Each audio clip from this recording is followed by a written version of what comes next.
ఓసారి చప్పట్లతోటి మనం వెల్కమ్ చేయాల్సింది, స్వాగతం పలకవలసింది.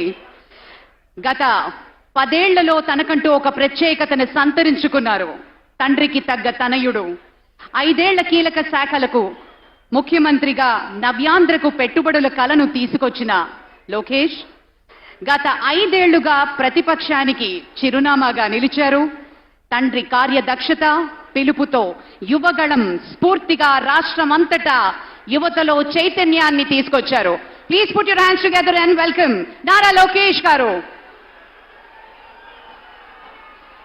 ఒక అకుంఠితమైనటువంటి దీక్ష ఉన్నప్పుడే, ఒక అద్వితీయమైనటువంటి స్ఫూర్తి ఉన్నప్పుడే వేల మైళ్ళ దూరాన్ని ఒక్క అడుగుతో ప్రారంభించి యువగళాన్ని నెత్తిపెట్టుకొని భుజానికెత్తుకున్నటువంటి అనుసంధాన కార్యక్రమాలు అన్నింటినీ కలగలిపి విశేషమైనటువంటి రీతిలో ఈ రాష్ట్ర యువత ఎన్నెన్ని ఇబ్బందులు పడుతుందో అవన్నీ గమనించినటువంటి రీతిలో పొరుగు రాష్ట్రాన్ని చూసి మనమంతా ముక్కున వేలేసుకోవలసినటువంటి పరిస్థితి వస్తున్నటువంటి సందర్భాన్ని దృష్టిలోకి తెచ్చుకున్నటువంటి యువ నాయకుడు శ్రీ లోకేష్ బాబు ఒక ప్రేమమూర్తిగా ఇవాళ ప్రత్యేకమైనటువంటి ఆత్మీయ బంధంతో తండ్రి గారు శ్రీ నారా చంద్రబాబు నాయుడు గారి నుంచి పుణికి పుచ్చుకున్నటువంటి సంస్కార భావాలతోటి అత్యంత వినయంతో మానవ జీవన గమ్యాన్ని నిర్దేశించినట్లుగా జీవితాన్ని కలగా కాదు ఒక కర్తవ్య నిర్వహణలా బోధ చేసేటువంటి రీతిలో ప్రతి వ్యక్తికి కూడా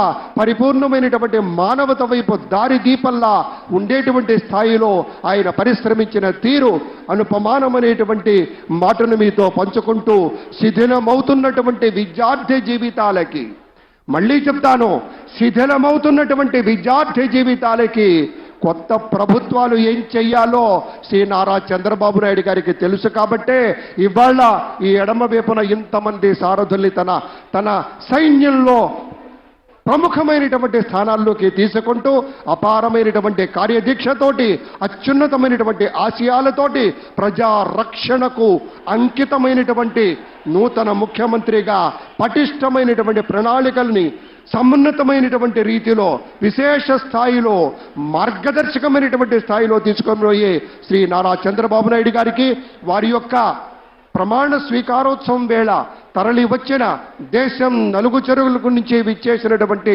ఆయా నేతలకు, వివిధ రంగాల ప్రతినిధులకు, పెద్దలకు, ఇతర దేశాల ప్రతినిధులకు అందరికీ పేరు పేరున స్వాగతం చెప్తూ తెలుగువారి యొక్క ఘనకీర్తి ఎంతో ఎన్టీ రామారావు గారు ఆ రోజుల్లోనే చెప్పారు.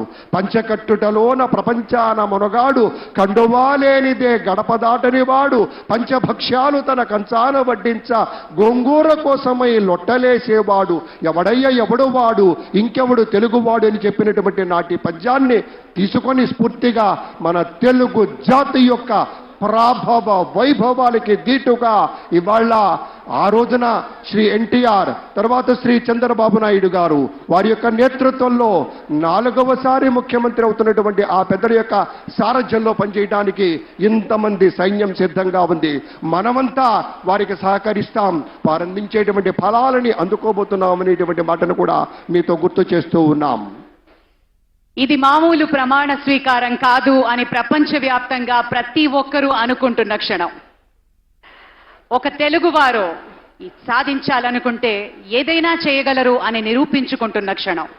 అతిరథ మహారథులు, వరల్డ్ కాన్సులేట్ జనరల్స్ తో పాటు ప్రముఖ నటులు, భారతదేశం గర్వించదగ్గ నటులు, పద్మ విభూషణులు, సూపర్ స్టార్లు ఈ వేదిక మీద రావడం మనం నిజంగా ఎంత అదృష్టం చేసుకున్నాం అనిపిస్తుంది.